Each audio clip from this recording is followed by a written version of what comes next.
Vem comigo para o primeiro livro dos Reis.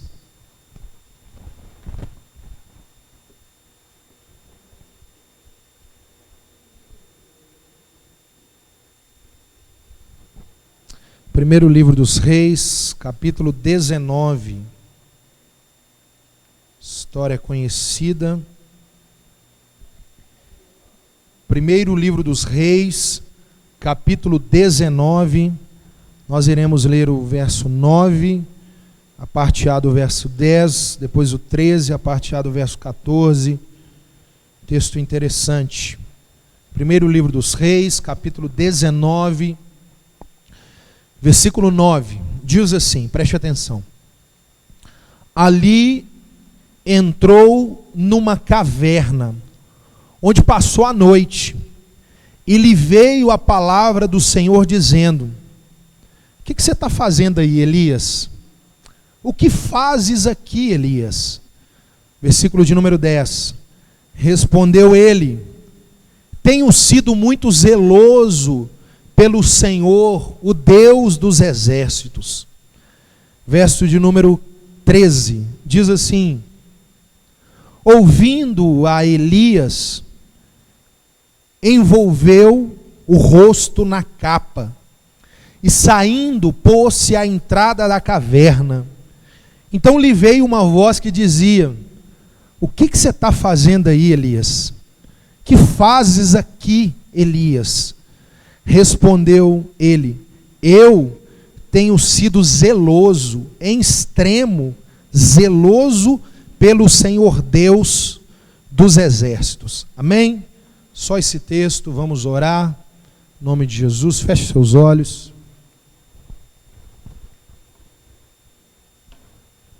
Deus, em nome de Jesus, nós te damos graças por tua palavra. É um privilégio para nós termos ela em nossas mãos, diante dos nossos olhos. Quantos países, ó Deus, não têm essa liberdade, ó Deus, que nós temos aqui no Brasil, Deus. Deus, de podermos ter quantas Bíblias quisermos, Deus, de várias versões, de vários formatos, de vários tamanhos. Ah, Senhor, obrigado por essa liberdade no nosso país. E muitas vezes, Deus, não valorizamos isso, não desfrutamos desse privilégio. Mas aqui, agora, é uma oportunidade para isso, para te ouvirmos, Deus. Para ouvirmos, ó Deus, os segredos da tua palavra. Portanto, Espírito Santo, fale conosco, me ajuda a pregar com clareza, com lucidez, e que aqueles que me escutam, que eles possam ter as suas vidas impactadas, transformadas, a partir da exposição da tua palavra. É o que eu oro em nome de Jesus, amém. Pode sentar, se for possível, dê um aplauso ao Senhor Jesus.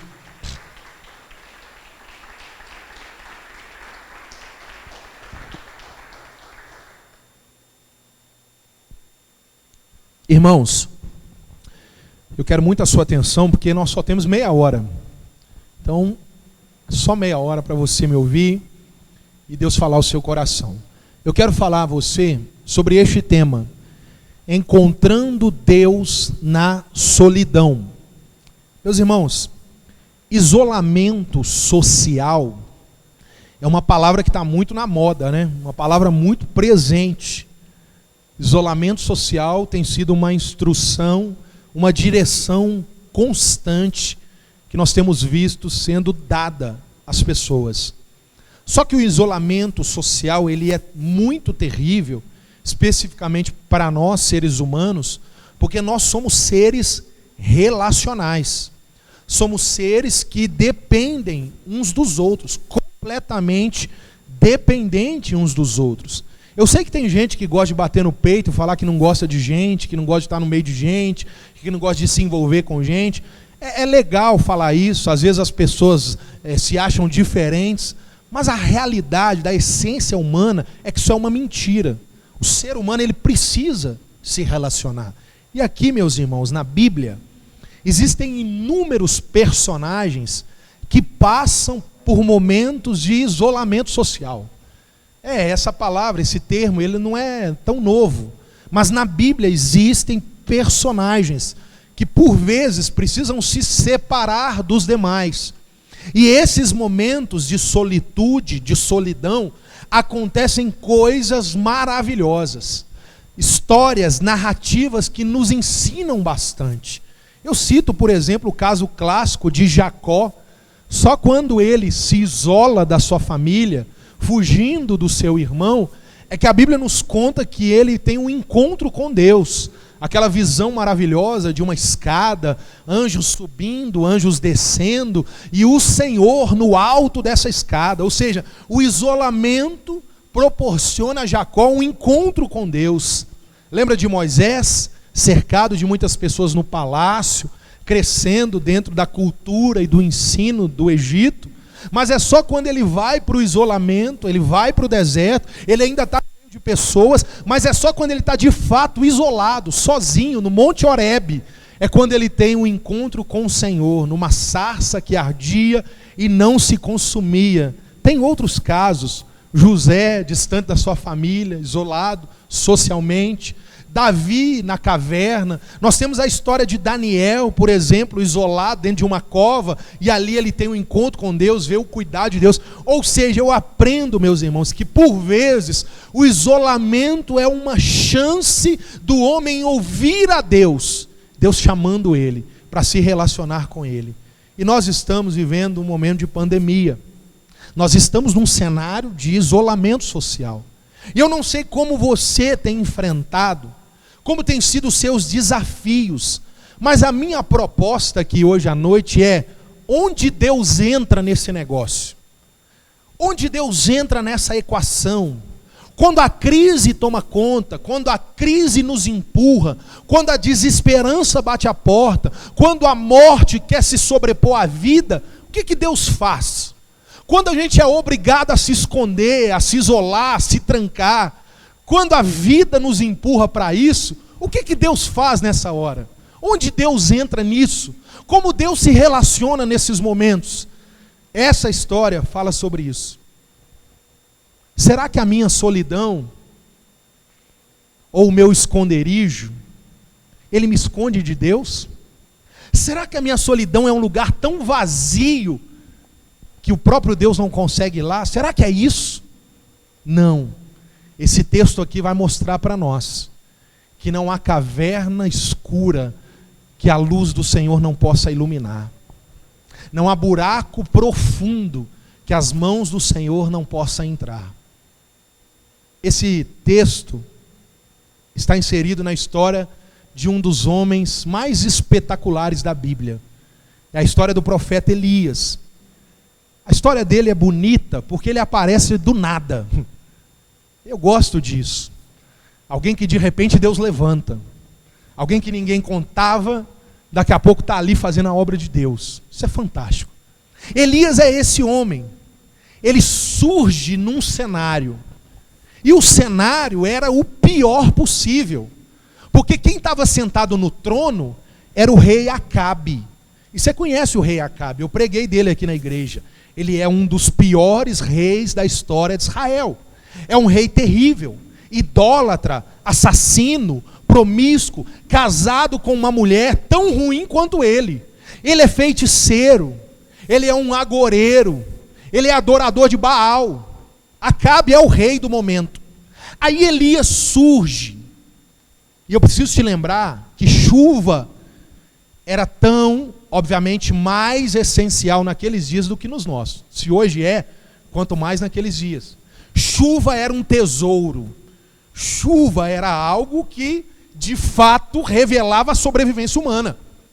Aí, esse Elias, ele surge com toda a autoridade, e a primeira profecia dele é: segundo a minha palavra, não chove mais. O céu fechou. É interessante que acontece isso, e depois ele tem que fugir, Deus cuida dele, mas eu gosto do primeiro encontro de Elias com Acabe, preste atenção. A Bíblia diz que Acabe olha para Elias e diz assim: olha para você ver o quanto que Elias era desconhecido. Então você que é o perturbador de Israel? Então você é aquele de quem todo mundo estava falando? A Bíblia diz que Elias olha para Acabe e diz assim: eu, perturbador de Israel? O perturbador de Israel é você, a sua esposa e a sua casa, a sua família. Vocês que têm perturbado Israel com a idolatria a Baal. Nessa hora, nesse texto, meus irmãos, eu preciso te lembrar que Jezabel, ela era fenícia. Ela era filha do rei de Tiro. E lá na Fenícia, havia o culto a Baal, porque Baal era o deus da fertilidade, no sentido aqui de chuva, ou seja, de cultivo da terra. E Jezabel introduziu esse culto em Israel. E aquilo era comum, se tornou comum. Aí nesse momento aqui, vai acontecer o desafio de Elias. Quando Elias se encontra com Acabe, ele fala assim: vamos fazer o seguinte, vocês reúnem os 450 profetas de Baal, mais os outros 400 profetas do poste ídolo, que no caso a gente sabe que é Azerá. Reúne esses 850 profetas, e nós vamos fazer um desafio. Vamos colocar um holocausto, um sacrifício, um novilho. Vamos partir esse novilho, 2 novilhos, partir no meio, colocar os pedaços num altar, e cada um vai clamar o seu Deus. Os 850 e eu. E o Deus que responder com fogo é o Senhor sobre Israel.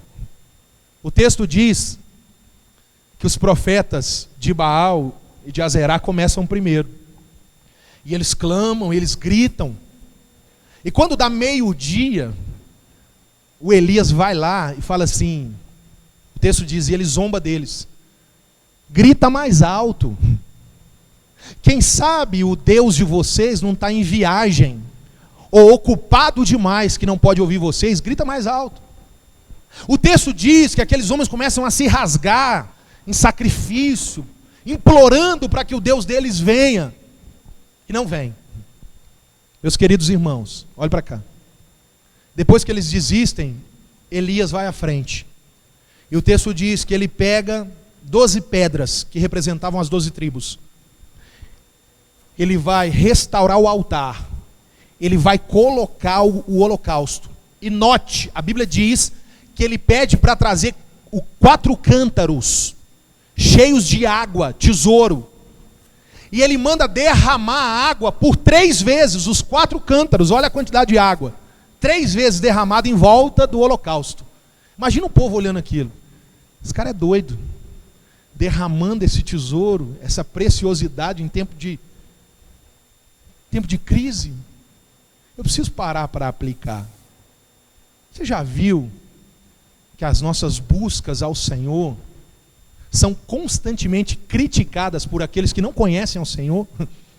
Não, é para que isso? Olha que loucura. O tempo é de pandemia, o tempo é de escassez. Por que você está fazendo isso? Por que você está se entregando dessa forma? Por que Deus não fez antes? E as pessoas criticam a nossa fé. As pessoas confrontam a nossa fé. As pessoas não entendem os motivos que o nosso coração é movido. Mas Ele faz. E a Bíblia diz, e é interessante, que ele vai orar. E a oração dele tem um detalhe. Ele diz assim: Senhor, eu fiz conforme o que o Senhor falou para fazer. Note, isso aqui não é um desafio solto. Vamos ver quem é mais crente. Não é isso. Porque tem crente que acha que é assim, né? Então vamos ver, eu vou orar e você ora lá. Vamos ver quem deu. Não é isso. Ele deixa claro que isso aqui é propósito de Deus. Não é desafio para ver quem é mais crente. E ele diz: Senhor, eu fiz conforme o que o Senhor mandou. E para que Israel saiba que o Senhor é Deus, manda fogo do céu.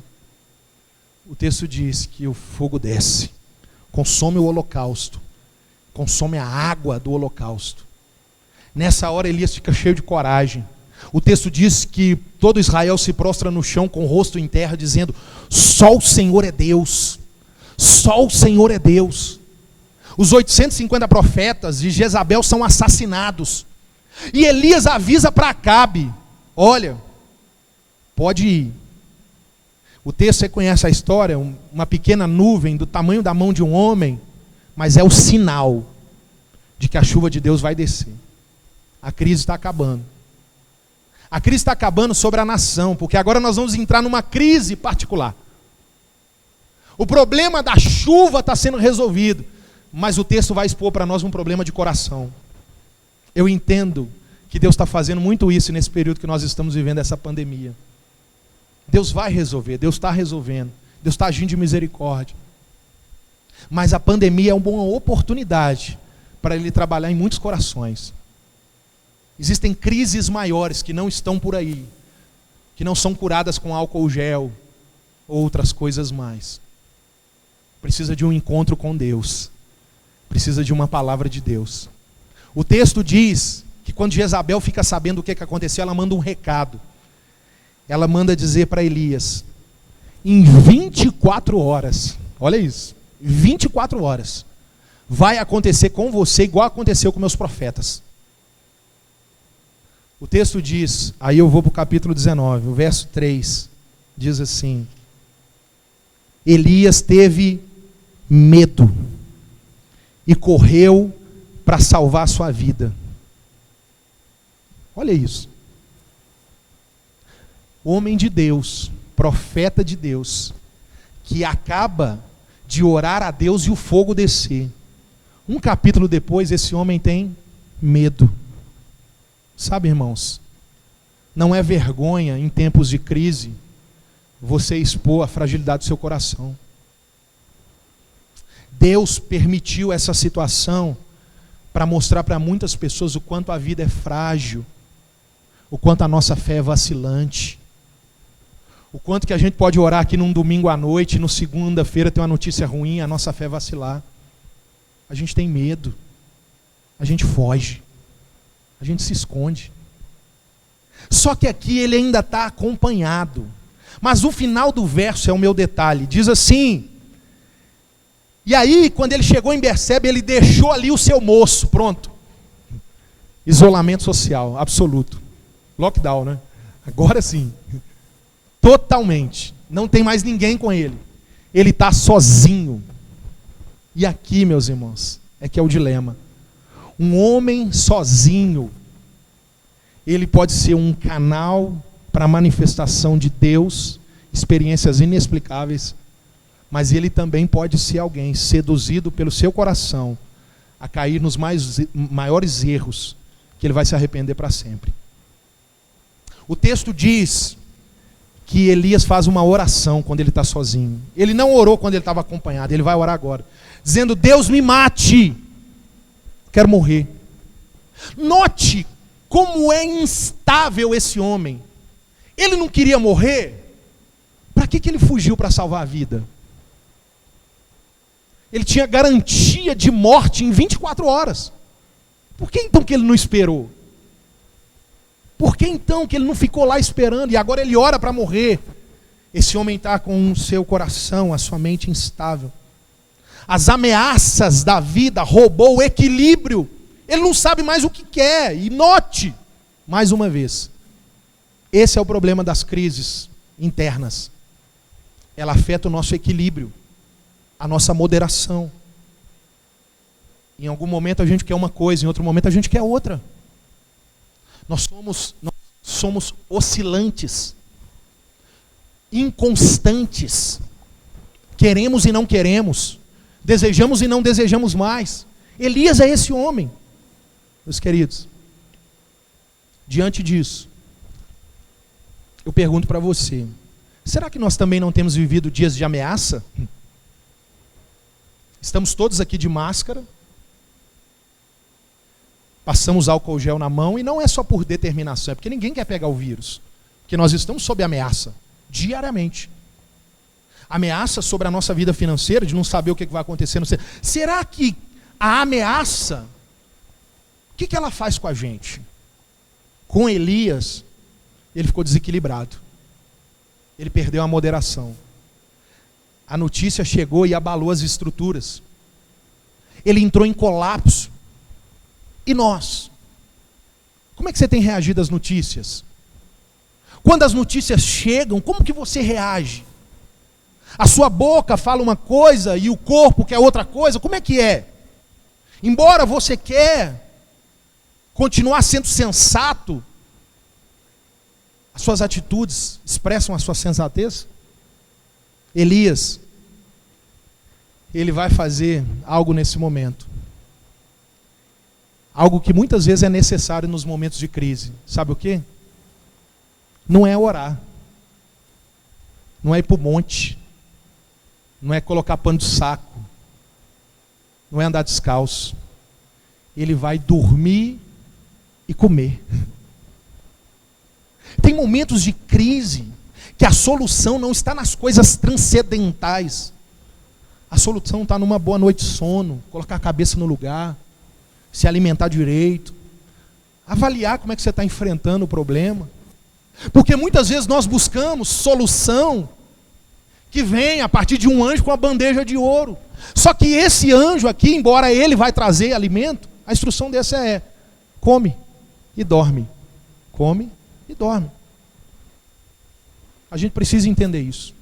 Que muitas vezes quando alguém te der um conselho numa situação de crise, dorme, isso também é um conselho espiritual. Isso também é positivo para a sua vida. Há momentos que você precisa parar e descansar a mente, ele faz isso. Só que quando ele descansa e acorda novamente, ele come de novo, e aí ele viaja por 40 dias e 40 noites. Ele toma um caminho, ele vai para o Monte Horebe. Acabei de citar ele, lugar do encontro de Moisés, sarça ardente, Monte Horebe. Agora ele vai para lá. E aí, o texto diz, versículo 9, para chegar no texto que eu li, para a gente caminhar para encerrar. Ele entra numa caverna, e ali ele passa a noite. Elias é o nosso reflexo. Em momentos de crise, a gente não pode ver uma caverna, que a gente quer pular dentro. A nossa tendência é se esconder. Somos atraídos por ela. Eu já citei Davi. Davi foi assim na caverna de Adulão. Momento de crise na sua vida, perseguição de Saul. Ele viu uma caverna, não pensou duas vezes, pula dentro. Elias também. Ele entra na caverna, e aí, preste atenção, no verso 9 Deus vem. Olha o que Deus faz. Deus chega dentro da caverna, a voz de Deus, e diz assim: ô Elias, o que você está fazendo aí? Quando Deus pergunta uma coisa, você tem certeza que Ele sabe a resposta, não tem? Ele é onisciente, Ele sabe todas as coisas. A pergunta de Deus aqui, o foco dela não é a pergunta em si. O foco dela é o confronto. O foco dela é: onde você está com a cabeça? Você comeu? Você se fortaleceu para se esconder? Para vir para a caverna? Espera aí, eu mandei o meu anjo, eu não fiz o que você pediu. Sabe aquelas orações tola que a gente faz? Me mata. Eu não atendi a sua oração tola. E aí você vem para cá, o que você está fazendo aqui? Aí o texto que eu li, ele começa a responder. Ele diz assim: ah, Senhor, eu sou muito zeloso. Eu sou muito zeloso com as coisas do Senhor. Elias, ele responde com um outro assunto. Deus pergunta sobre a vida dele, sobre qual a posição que ele está na vida dele. E aí ele desconversa. Porque nós somos assim. Quando nós estamos em meio à crise, muitas vezes nós não queremos falar sobre ela. Nós queremos desviar o foco. Você não quer falar do problema. O problema te expõe, o problema te constrange. O problema revela as suas limitações. Por isso que ao invés de falar das limitações, ele fala das qualidades. Ô Senhor, o Senhor sabe que eu sou crente. Eu sou zeloso. Nós somos assim. Deus está interessado em trabalhar nos nossos problemas, mas nós queremos enaltecer as nossas qualidades. Deus está falando que você não devia estar onde você está, e a gente está falando: o senhor viu quanto que eu orei hoje? Você viu como é que eu sou fiel? A gente gosta disso, achando que Deus vai falar: não, é verdade, eu vim aqui para falar um negócio com você, mas mudei de ideia. O texto é tão bonito, que a Bíblia diz que Deus volta para falar com ele. E são 4 coisas que acontecem. Quantas coisas? 4 coisas. A Bíblia diz que de repente, dentro da caverna, vem um vento forte. Mas Deus não está no vento forte. Aí de repente acontece dentro da caverna um terremoto. Mas Deus não está no terremoto. Aí depois vem fogo dentro da caverna. Mas Deus não está em nenhuma delas. Você concorda comigo que essas três são manifestações de impacto? Vento forte, terremoto, fogo. São manifestações de impacto. Mas Deus, Ele vem na quarta, na brisa suave. Meus irmãos, por que no Carmelo Deus vem no fogo, mas na caverna Deus vem na brisa? Sabe por quê? Porque Deus conhece tanto a nossa alma, que Ele sabe que na caverna, a melhor forma de se ouvir a Deus não é na agitação, mas é na quietude da brisa. Quando você está numa crise, numa caverna, é tempo de você prestar atenção na brisa. Você pode escutar terremoto, vento, fogo, Deus não está ali. Nós estamos atravessando um momento que Deus está falando nos detalhes. Que Deus está se comunicando conosco. Na relação com a sua família, na sua forma de pensar a igreja, no valor que você dá para Deus na sua casa, no seu dia a dia. Deus está falando na brisa. Tempos de crise, é momento que Deus fala na brisa. E aí, o texto diz que o Elias sai da caverna para ouvir Deus. É isso que o texto fala, que ele sai da caverna, ele se coloca à porta da caverna e Deus vem. Aí sabe o que Deus fala? Ô Elias, o que você está fazendo aí? Por que você ainda está aí? Por que você continua desse jeito? Sabe o que ele responde? Ah, Senhor, eu tenho sido zeloso. Não, Elias. Você não está entendendo, Elias. Eu quero trabalhar no seu coração. Eu quero aproveitar a crise para mudar quem você é. Eu quero aproveitar a crise para tornar você quem eu chamei para ser. Eu não estou interessado em saber dos seus talentos, das suas qualidades. Aí Deus diz para Elias assim: tem muita coisa para fazer. Sai da caverna. Você tem 2 reis para ungir ainda. E você tem que escolher um sucessor ainda. Sabe o que Deus está nos mostrando? Sabe aonde que está a saída da caverna? É quando a gente para de dar desculpa. E a gente volta para o lugar da nossa vocação. Sabe o que nos restaura da caverna? Sabe o que nos tira da caverna?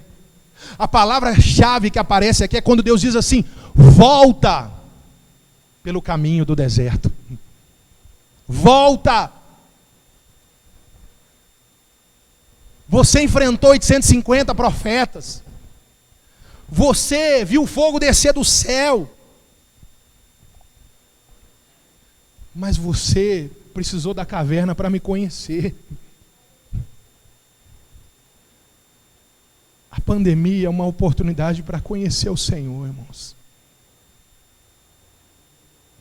A pandemia é uma oportunidade para derramar o nosso coração diante de Deus e dizer: Senhor, eu estava confiando em coisas que eu não devia confiar.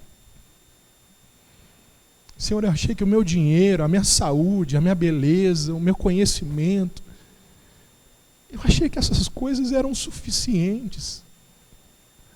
Mas agora eu estou aqui isolado, trancado. Agora eu preciso da Tua palavra, Senhor. Eu preciso que o Senhor fale comigo. Eu preciso que o Senhor me arranque da solidão que a minha alma entrou. E Deus nos trouxe aqui hoje para falar: volta. Sabe o que é voltar? Voltar é rever, reavaliar. Voltar é repensar. Voltar é reencontrar. Voltar é começar de novo. Elias, você desistiu quando teve problema. Continua. Prossiga. Tem coisa para fazer. Que Deus aplique essa palavra no seu coração. Que a solidão desses dias que temos vivido seja uma agenda com Deus para você ter um encontro com Ele. Dizer, Senhor, o que o Senhor quer fazer na minha vida? Eu entendo que Deus quer fazer coisas no mundo. Eu tenho na minha mão aqui um exemplar da Bíblia, que no final dos evangelhos, nas falas de Jesus, por vários momentos do Antigo Testamento e no Apocalipse, nos fala do que está acontecendo. Então eu sei que Deus tem um propósito universal. Mas é tempo também de perguntar, e comigo, Senhor? Para a minha vida, o que o Senhor quer comigo? Para algumas pessoas aqui, Deus está falando, volta. Volta. Não é para você ficar falando de você. Deus vai continuar te perguntando, o que você está fazendo na caverna? O que você está fazendo na caverna? Sai do buraco que você entrou. Sai da profundidade que você se envolveu. É tempo. Se coloque de pé em nome de Jesus.